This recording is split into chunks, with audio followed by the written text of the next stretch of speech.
बस्तीपुर गांव में 10 साल की दिव्या अपने माता पिता के साथ रहती थी। दिव्या की मां को बेटा चाहिए था, लेकिन उनकी पहली ही संतान एक लड़की पैदा हुई और वो थी दिव्या। बेटे की चाहत में दिव्या की मां बहुत पूजा पाठ और व्रत करती और मंदिरों में मन्नतें मांगा करती थी। 10 साल के बाद दिव्या की मां एक बार फिर से गर्भवती हुई। भगवान ने हमारी सुन ली, मैं फिर से मां बनने वाली हूँ। बस इस बार लड़का ही पैदा हो। नीलम, बेटा या बेटी पैदा होना हमारे हाथ में नहीं होता है। औलाद तो भगवान का दिया हुआ प्रसाद है। वो जो भी दे हमें उसे स्वीकार करना चाहिए। नहीं, मुझे तो इस बार बेटा ही चाहिए। बेटा हमारा वंश चलाएगा। बेटी तो एक दिन ब्याह कर दूसरे घर चली जाएगी। नीलम की ये सारी बातें दिव्या सुन रही थी। माँ, मुझे ब्याह नहीं करना है। माँ, ब्याह नहीं करेगी तो जिंदगी भर हमारी छाती पर मूंग डलेगी क्या? जाकर घर का काम कर। नीलम दिव्या को बिल्कुल भी प्यार नहीं करती थी। नीलम, तुम दिव्या से कैसी बातें कर रही हो? ठीक है तो कह रही हूँ, आप इसे ज्यादा सर ना चढ़ाओ।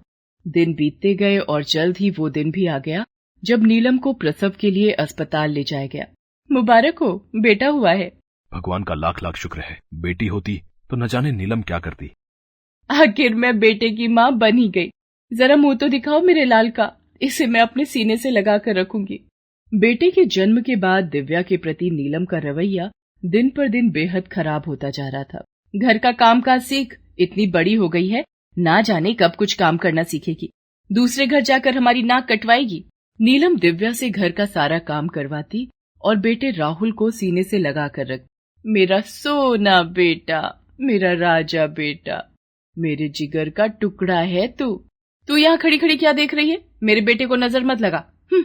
माँ, ये मेरा छोटा भाई है, मैं भी इसके साथ खेलूंगी। माँ, दिव्या अपने भाई को गोद में लेने के लिए आगे बढ़ती है, तभी नीलम उसका हाथ झटक देती है। खबरदार, मेरे बेटे को हाथ भी लगाने की कोशिश मत करना, मनहूस कहीं की। ना जाने मेरे बेटे के साथ क्या करेगी तू। समय का चक्र चल रहा था और धीरे धीरे दोनों बच्चे बड़े हो रहे थे। वो दिन भी आ गया जब राहुल पूरे 1 साल का हो गया। राहुल का पहला जन्मदिन बहुत धूमधाम से मनाया गया। पूरे घर को फूलों से सजा दो, आज मेरे घर में बहुत बड़ा जश्न है। आज मेरे बेटे का जन्मदिन है। कुछ महीने के बाद दिव्या का जन्मदिन भी आ गया। माँ, मेरा जन्मदिन आ रहा है, मेरा जन्मदिन भी मनाओगी ना माँ? कोई जन्मदिन नहीं मनेगा, मेरे पास पैसे नहीं है। लेकिन माँ, राहुल का बर्थडे तो बड़े धूमधाम से मनाया था। राहुल ने बहुत बड़ा केक भी काटा था।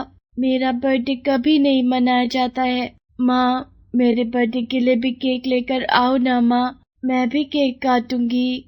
एक बार बोल दिया ना, नहीं मनेगा तेरा जन्मदिन। नीलम की बात सुनकर दिव्या रोती हुई ब्रजेश के पास जाती है। पापा, मेरा बर्थडे भी मनाओ ना पापा, मेरे लिए भी केक लाओ ना पापा। मुझे भी अपने दोस्तों को अपने बर्थडे पर घर बुलाना है, उन्हें पार्टी देनी है। तभी नीलम वहां जाती है। क्या कहा? दोस्तों को पार्टी देनी है? तुझे पता भी है कि तेरी शादी में हमारे कितने पैसे खर्च होंगे? अभी तेरी बर्थडे पार्टी में सब लुटा देंगे तो तेरी शादी के लिए पैसे कहाँ से जुटाएंगे? हाँ नीलम, ये तुम दिव्या से कैसी बातें कर रही हो? अभी ये बच्ची है। बेटा, मैं तुम्हारे बर्थडे पर केक लेकर आऊंगा। बेचारी दिव्या को अपने पापा से ही थोड़ा बहुत प्यार मिल जाया करता था। ब्रजेश एक कंपनी में ड्राइवर की नौकरी करता था। उसकी तनख्वाह ज्यादा नहीं थी, इसलिए वो दिव्या को सरकारी स्कूल में पढ़ाता था। लेकिन जब राहुल के पढ़ने की बारी आई, हम अपने बेटे को इंग्लिश मीडियम स्कूल में पढ़ाएंगे। नीलम, तुम्हें पता है ना इंग्लिश मीडियम स्कूल का खर्चा कितना ज्यादा होता है? मेरी सैलरी इतनी नहीं है। एक ही तो बेटा है हमारा, उसे अच्छी जगह से पढ़ाएंगे तो पढ़ लिख कर अफसर बनेगा, बुढ़ापे में हमारा सहारा बनेगा। मुझे कुछ नहीं पता, मेरे बेटे का एडमिशन तो इंग्लिश मीडियम स्कूल में ही होगा। हम दिव्या की पढ़ाई बंद करवा देंगे, जो पैसे बचेंगे वो राहुल की पढ़ाई में काम आएंगे। समझ में नहीं आता कि तुम कैसी माँ हो।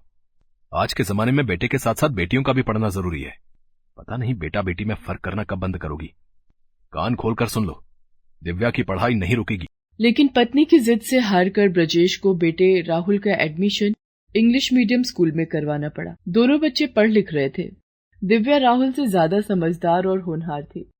धीरे धीरे उसने स्कूल की पढ़ाई पूरी कर ली और आगे की पढ़ाई के लिए उसे स्कॉलरशिप भी मिल गई। दिव्या डॉक्टर बनना चाहती। पापा, मैं आगे की पढ़ाई के लिए शहर जाना चाहती हूँ। क्या शहर जाएगी? बहुत हो गई पढ़ाई लिखाई। मैं तो कहती हूँ इसके हाथ पीले कर दो। हमारी दिव्या होनहार छात्रा है, इसे अपने जीवन में आगे बढ़ने का मौका तो मिलना ही चाहिए। ब्रजेश दिव्या को डॉक्टर की पढ़ाई के लिए शहर भेज देता है। दिव्या शहर में अपनी पढ़ाई के साथ साथ स्कूली बच्चों को ट्यूशन पढ़ाने लगी। स्कॉलरशिप और ट्यूशन से मिले पैसों से दिव्या अपना खर्च चला लेती थी। वो ब्रजेश से पैसे नहीं लेती थी। वहीं राहुल आए दिन अपने दोस्तों के साथ पार्टी करता था। मॉम, मुझे 1000 रुपए चाहिए, आज दोस्तों के साथ फिल्म देखने जाना है। 1000 रुपए में कैसी फिल्म देखेगा? अरे मॉम, खाने पीने में भी तो खर्चा होगा ना, तुम्हें तो पता ही है कि सब कुछ कितना महंगा हो गया है। हाँ, ये ले बेटा, जा खूब मस्ती कर। इसी तरह मेरी कमाई अपने लाडले पर लौटाती रहो। कुछ पता भी है कि वो अपने दोस्तों के साथ क्या कर रहा है? आप तो मेरे बेटे के पीछे पड़े रहते हैं। अब थोड़ा बहुत दोस्तों के साथ मस्ती तो करेगा ही, लड़का जो है। लेकिन मौज मस्ती में आगे रहने वाला राहुल पढ़ाई में पीछे रह गया। ये देखो अपने लाडले का रिजल्ट, इस बार भी 10वीं में फेल हो गया है। अपनी जिंदगी में क्या करेगा कुछ सोचा भी है? इस तरह से तो ये हमारा सहारा कभी भी नहीं बन पाएगा। ये तो बेटा है, अगली बार पास हो जाएगा। आप अपनी लाडली से पूछो, शहर में रहकर कौन सा तीर मार लिया इसने। कुछ साल बीत गए। राहुल अब धीरे धीरे नशे की गिरफ्त में आ चुका था और दिव्या एक सर्जन बन गई थी। एक रात राहुल शराब के नशे में घर आया। खट खट खट, नीलम दरवाजा खोलती है। कब से दरवाजा खटखटा रहा हूँ, कितनी देर लगा दी बुढ़िया? राहुल लड़खड़ाता हुआ अपने कमरे की तरफ जाने लगता है। राहुल, अपनी माँ से बात करने की तमीज भूल गया तू? तो कौन है बे? नीलम राहुल को एक जोरदार थप्पड़ मारती है। ये ले बुढ़िया, ये ले। राहुल डंडे से नीलम की पिटाई करने लगता है, जिससे नीलम का सिर फूट जाता है। नीलम के सर से काफी खून बह रहा था। ब्रजेश फौरन नीलम को अस्पताल ले जाता है। इनके सर से काफी खून बह गया है, इन्हें इलाज के लिए शहर ले जाना पड़ेगा। ब्रजेश दिव्या को फोन करता है और दिव्या को सारी बात बताता है। पापा, आप फिक्र मत कीजिए, मैं एम्बुलेंस लेकर अभी गांव के लिए निकलती हूँ। कुछ देर में दिव्या एम्बुलेंस लेकर गांव पहुंचती है और नीलम और ब्रजेश को शहर के अस्पताल ले जाती है और वहां नीलम का इलाज करती है।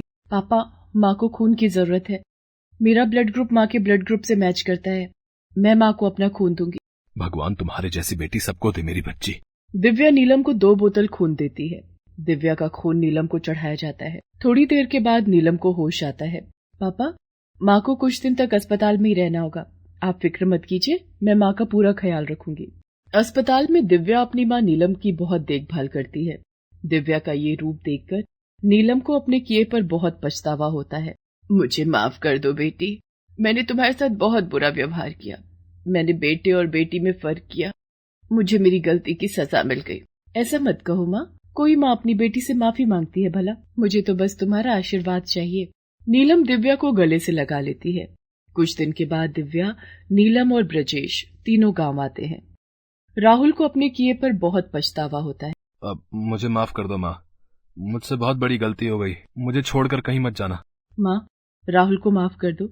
इसे पटरी पर लाने की जिम्मेदारी अब मेरी है। ठीक है, अब तू ही इसे संभाल।